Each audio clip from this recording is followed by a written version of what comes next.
Hello guys, welcome to my YouTube channel, Maricar TV Mix. So kasama ko ngayon si Ate Majosi guys. Banting po kami dito sa Fort Canning. So ayan guys. Ikot-ikot muna kami dito. Pagkatapos namin manood pala kay BBM kanina sa LB. So dumating siya kanina guys. Nakita namin siya sa LB. So dito muna kami magbanting dito sa Fort Canning. Pasensya na medyo magalaw ang ating kamay.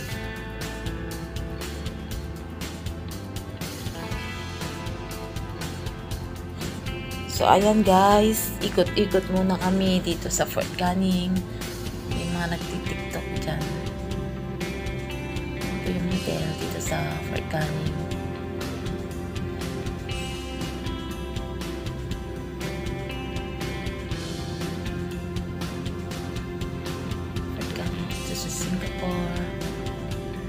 So, ayan guys, nag-research ako. Ang tama na kami sa taas. Fort Canning pala dito sa SGS was completed in 1861 and so it was renamed Fort Canning. Dati pala ay Fort Canning Hill.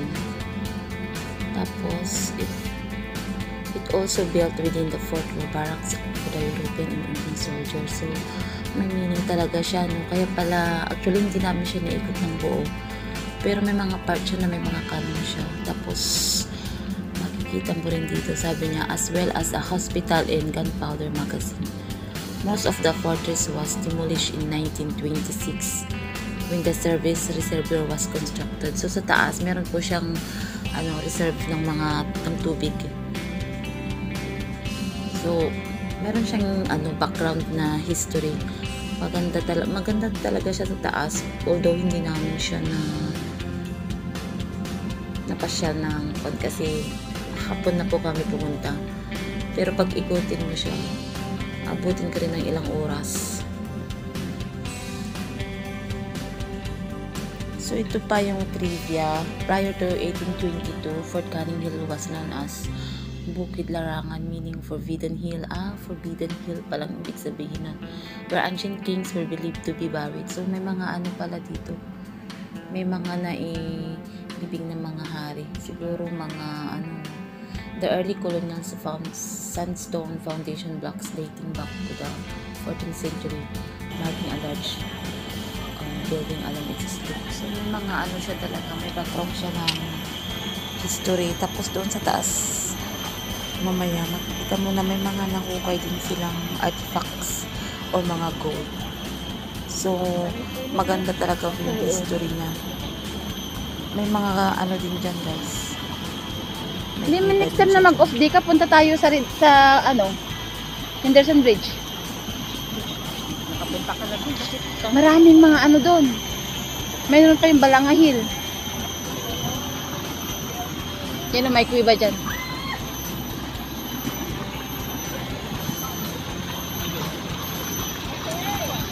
Lakas ng tubig.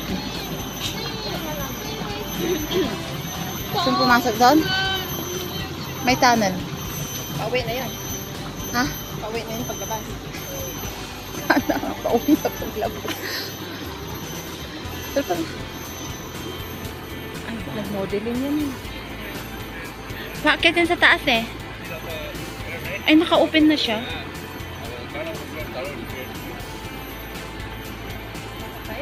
Ikaw? O gusto mo magpa-picture?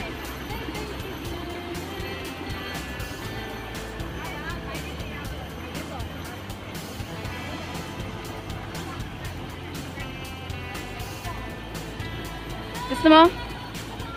Magpa-picture sa loob? Tunnel. Yun lang. Tapos saan nalagusan? Ayun guys, dito kami sa Fort Canning. Oh. Dati ang daming naalala ko na pumunta kami. Maraming naglalagas na dahon, ngayon wala.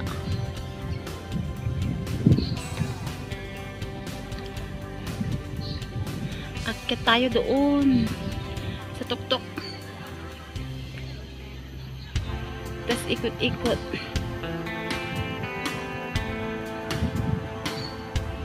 Marami ring mga tao, guys. Ano kayang meron doon sa ano? Marami mga nagpipiknik.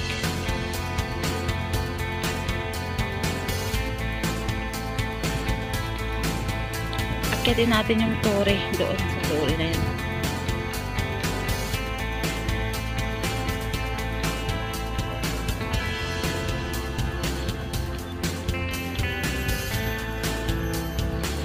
Parang uulan na. Bakit? Hindi yung isa mong phone. Tapos i-ano na lang sa WhatsApp. Or messenger. Ang gawin mo, tig 3 minutes. Raffles Garden, Raffles House, Sangila Utama Garden. Daput Hills.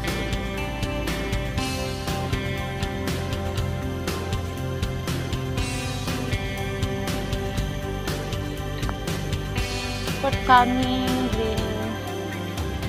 Oo, ay ito wala.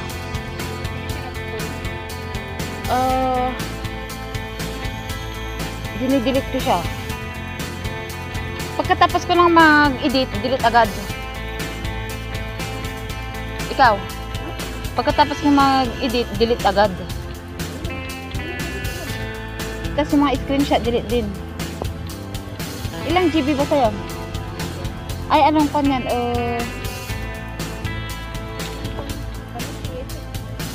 Nakasara siya, nakasara. Pero yan ba ang ginagamit mong pang ano? Yan ba ang ginagamit mong pang you are here?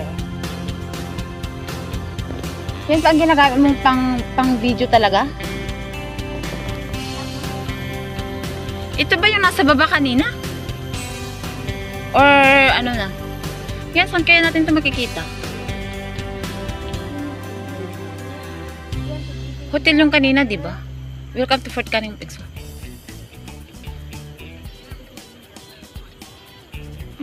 Back in the 14th century. Pero meron pa yan, ah.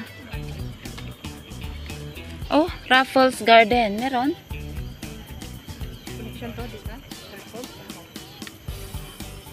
Ito nga, ito yung Raffles Garden. Teka.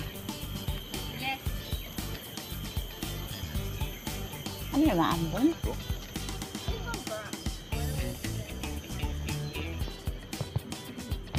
Sabagay, anong oras?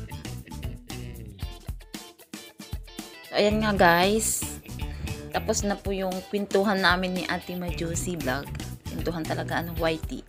YT pa rin yung pinag-uusapan. So, pagdating namin dito sa bandang, nakita ko ang dami palang mga tao dito. Mga, mga katulong din na kagaya nating mga Pinoy. Tapos, iba-ibang lahi actually. So, tayong mga Pilipino sa Lucky Plaza, sila naman dito. So, ayun nga, ang dami nila, no? Parang, as in talagang nagulat talaga ako kasi hindi ko akalain na ang dami nila. Ang alam ko kasi, ang ng mga helper na, ang Myanmar kasi sa City Hall, tapos sa naman, sa bagay malapit naman ang Fort Canning sa City Hall. Tapos, ang akala ko ang mga Indonesian is doon naman sa Paya-Lebar, pero nakikita mo talaga, no? Ang dami nila. So, amazing, amazing, amazing talaga, no? Pero kanina, nadaanan namin, may mga din, history back po tayo. May mga kuweba rin doon. Although, natatakot naman akong pasukin. Sabi nga na Ate Madjo, pagpasok daw namin doon, makakabalik na kami dito sa aming mga amo. Kaya natawa ako. Pero back to history tayo, guys. Sabi niya dito, no? Naging headquarters pala ito ng British military operations until the outbreak of Second World War in 1941 during the Japanese invasion of Singapore in February 1942. So, maano talaga siya, may history background talaga yung Fort Canning. Hindi nga lang namin naikot. Pero, kanina nadaanan din namin yung anong tawag dito, yung reservoir. Kung saan meron silang mga nahukay. Tapos dyan, pagbaba mo, makikita mo na yung Clarkway, yung Singapore River. Kaya maganda rin ang history ng Fort Canning, guys. Sa mga papunta dito sa Singapore, mga Filipino. So, magandang pasyalan ang Fort Canning. Tapos, sabi pa niya dito, no, on February 15, talagang nag-research ako, no.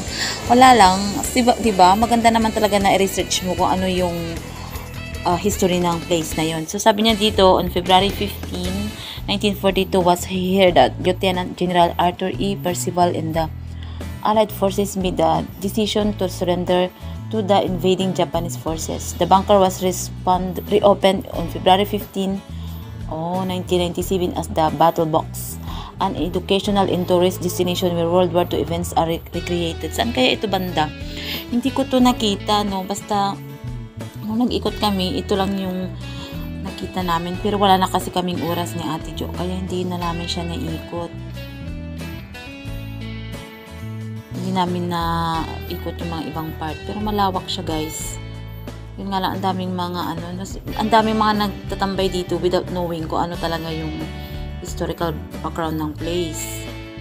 Tapos, sabi rin niya dito nga is, Fort Canning Hill became an important communication center after the British established a port here in 1819. The first communication facility built on the hill was a flagstaff. This was followed in the 19th century. Baka siguro yan yung kasi may part dyan na may nakatayong ban. Flag ba yun? Maganda pala yung history niya, guys. So, it is good to know na minsan din sa mga pinupuntahan nating places, alamin din natin kung ano yung mga background. So, yun yung roles niya, no? Naging siya, communication center siya noong World War II. Dun sa British at saka Japanese. Gusto ko rin pa rin siyang ikutin. So, maybe, baka babalik pa ako. Nakapunta na ako dito one time, pero hindi ako masyadong nag-ikot. Nakita ko lang yung kuweba, pero yung may mga kanyon kasi dito eh. So, ayun guys. Next time, pasyal po ulit tayo dito sa Fort Canning and we will know the history. Alamin po natin, and then, kung ano pa yung mga places na hindi pa natin napuntahan. So, as you can see, daming mga tao. Mga po yan, Muslim, mga Myanmar po sila. Tapos, parang tourist spot. Ang ganda po ng place. First time ko rin siyang napuntahan. Tagal ko na rin dito sa SG, pero ang tagal ko na rin siyang napunta. Hindi ko siya talaga napuntahan. Ayun yung parang mansion yata. Tapos ito. So, ayan guys. Thank you po for watching my YouTube channel. Thank you for sana may natutunan po kayo guys dito sa sa pagbisita namin dito sa Fort Canning.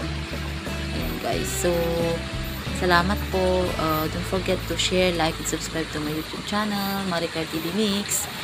Thank you for watching. God bless po. Bye-bye.